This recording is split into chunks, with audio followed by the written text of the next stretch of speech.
Bismillahirrahmanirrahim. Nggih mun kula terangaken nggih dados napa sing terkenal nggih teng akhir surat Tobat nggih napa maka nali ahlil madinati wa man hawlahum minal a'rab ayatakhallafu ar-rasulillahi wa la yarubu bi anfusihim napa an-nafsi.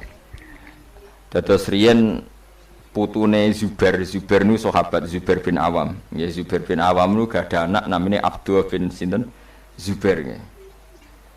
Zubair niku nak anake cilik digendong. Niku senengane iku drijine dilebokno gegere bapake. Nggih, drijine dilebokno bekas luka teng napa? Gegere bapake. Jadi dulu ketika perang Uhud dan berbagai peristiwa, semua panah yang mengarah ke Nabi niku didekengi mbek sahabat niku dengan tubuhnya. Karena mereka mikir kalau sama-sama mati mendingan kita ketimbang napa? Nabi. Nah ini yang disebut Nabi adalah orang yang paling diperhatikan orang mukmin dibanding dirinya apa sendiri. Tentu keselamatan Nabi ya di atas keselamatan orang apa mukmin, kepentingan Nabi juga di atas kepentingan orang apa mukmin. Karena Nabi ngajak neng keselamatan itu dunia akhirat, sementara kepentingan orang mukmin kadang hanya nuruti nafsu sing ndadekno celaka dunia napa akhirat. Ini yang disebut maka nali ahlil madinati wa man hawlahum minal a'rab ayatakhallafu ar-rasulillahi wa la yurabu bi anfusim napa an-nafsi. Sehingga dalam konteks ini rungokno tenan ya. Nabi itu khususnya Nabi karena Nabi pasti benar. Itu tidak nerima alasan keluarga. Makanya kalau ada orang bilang dijak Kanjeng Nabi, "Acung melok aku." Alasannya Kanjeng Nabi kula gak ada anak alit atau bojo kula jek meteng, itu enggak bisa diterima. Misalnya dengan alasan syaghalatna amwaluna wa ahluna fastaghfir lana. Ya Rasulullah, saya ini sibuk ngurus keluarga, ngurus harta, maka mohon diampuni. Padahal mereka sudah bilang mohon itu tidak bisa diterima. Karena logikanya adalah perintahnya Nabi adalah perintah Allah, karena Nabi pasti tidak melakukan perintah kecuali diperintah Allah. Disebut nama wa ma yantiqu anil hawa in huwa illa wahyu yuha. Nabi tidak pernah ngendikan berdasar nafsu, tapi pasti itu perintah dari Allah. Sementara kamu demi anak istri itu pasti nafsu. Kowe mentengno bojo kan mergo wedi ra iso ngloni, tetep nafsu. Mentengno anak mergo sampeyan nak tuwa ora ono sing ngrumat. Semuanya itu mesti pertimbangannya nafsu. Meskipun kowe ngeklaim ku kasih sayang opo lah sauni-unimu, tapi ujung-ujungnya itu nafsu. Tinggal mulai bojo berat, ora radi anak sing ngrumat tuwa sapa. Nah, makanya orang mukmin sekali Nabi ngendikan, maka tidak ada hukum apapun kecuali harus mengikuti Nabi Muhammad SAW. Makanya ngendikan Imam Syafi'i, beliau dalam bermadhab niru tenan nggih ben ngerti fikih sampeyan. Laisa li ahadin ba'da Rasulillahi qaulun. Enggak ada siapapun mustahid, apapun kias itu jali. Kias jali itu logikanya begitu nampak sekali. Argumentasi hukumnya yang nampak sekali, tapi itu batal demi hukum jika Rasulullah tidak menggariskan demikian.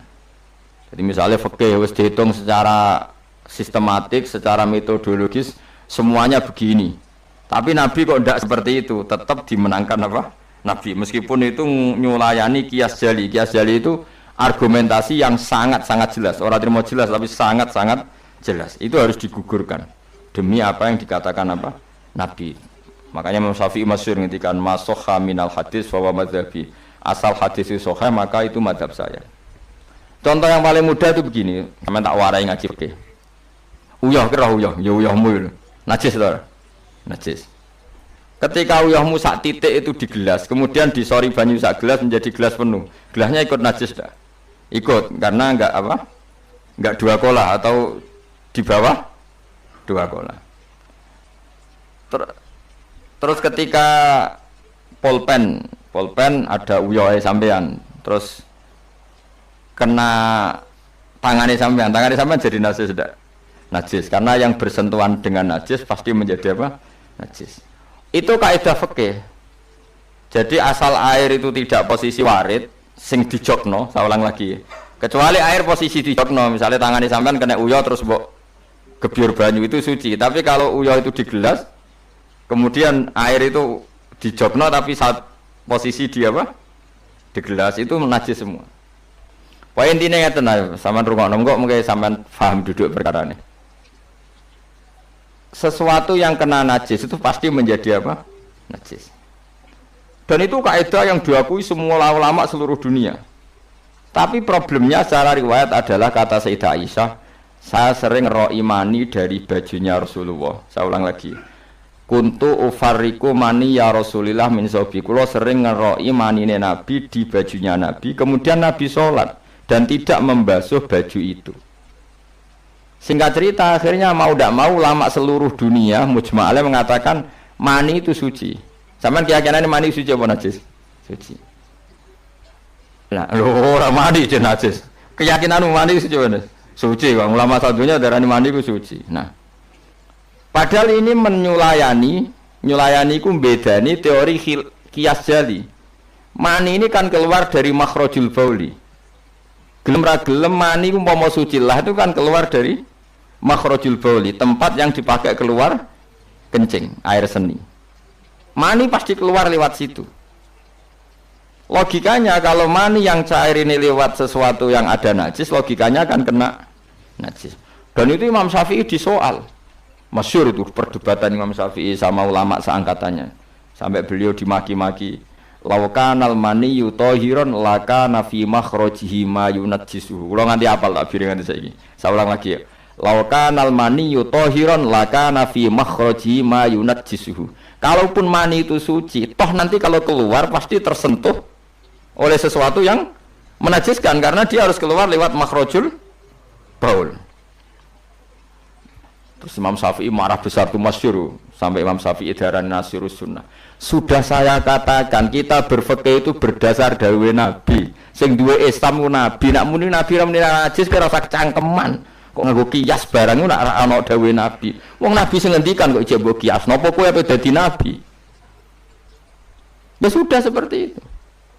Karena ya tadi an-nabiyyu aula bil mu'minina min anfusihim wa azwajuhu ummahatum. Jadi dalam fikih sekalipun kalau Nabi sudah ngendikan itu kias jali itu enggak ganggu. Makanya kemarin seperti perdebatan kiblat di Kemenak itu. Masjid-masjid mana diarahkan ke kiblat dibenarkan lagi karena enggak presisi, enggak persis. Itu ulama-ulama alim menentang karena kalau nurut tidak persis, Masjid Madinah itu madhep Mekah itu ya tidak persis. Rumah samu Masjid Demak tok sing persis. Masjid Madinah itu madhep kiblatnya itu tidak persis. Takokno wong sing ahli falak. Tapi kiblat itu ajarannya Kanjeng Nabi Muhammad sallallahu alaihi wasallam. Ora kudu persis agar Nabi ngajari ngono ya ngono. Ora kudu persisan. Kowe kira malah di Islam kecangkeman. Maksud di Islam tenang kowe ribet. Karena tadi nak nuruti kias jali fikih, angger barang kena najis ya najis. Iku mau dalane uyah itu kan najis wong kena uyah mani lewat. Dalane uyah. Itu satu. Terus dari Imam Syafi'i, kita harus menerima konsep Nabi kalau mani itu suci. Karena andekan tidak suci, maka Sayyidah Aisyah harus mengumbah mani. Tapi nyatanya ndak. Dua, wong iku nak mani ku najis, kowe ya najis. Wong materine sangka najis. Jadi sing darani mani mau najis berarti wong iku ya najis. Mergo materine najis. Jadi panjang. Kemudian ada kaidah lagi misalnya dalam fikih. Min asbabin najsi itu al-mautu. Di antara sebab najis itu adalah kematian. Kita ulang fikih, ben ngerti fikih. Wong kok amen roe swarga neraka tak ulang fikih. Saiki sapi ku suci ta ora? Suci. Nak mati batang najis. Wedhus suci, nak mati batang najis. Itu fikih dan kita sepakat seperti itu. Maksudnya asal mati batang maksudnya mboten mati disembelih. Berarti min asbabin nafsi adalah al-maut.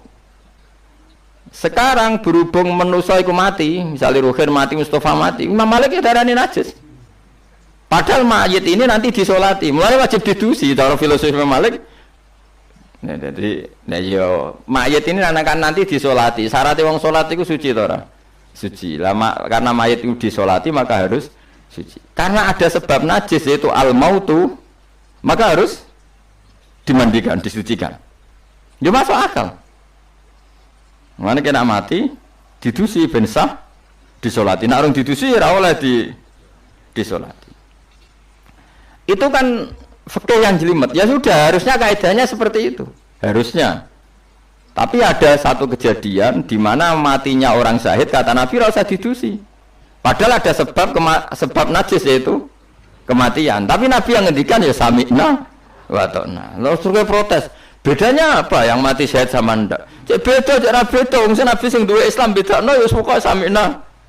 Harusnya orang yang mati syahid pun kena sebab najis yaitu mati. Tapi Nabi ngendikan suci yo. Suci.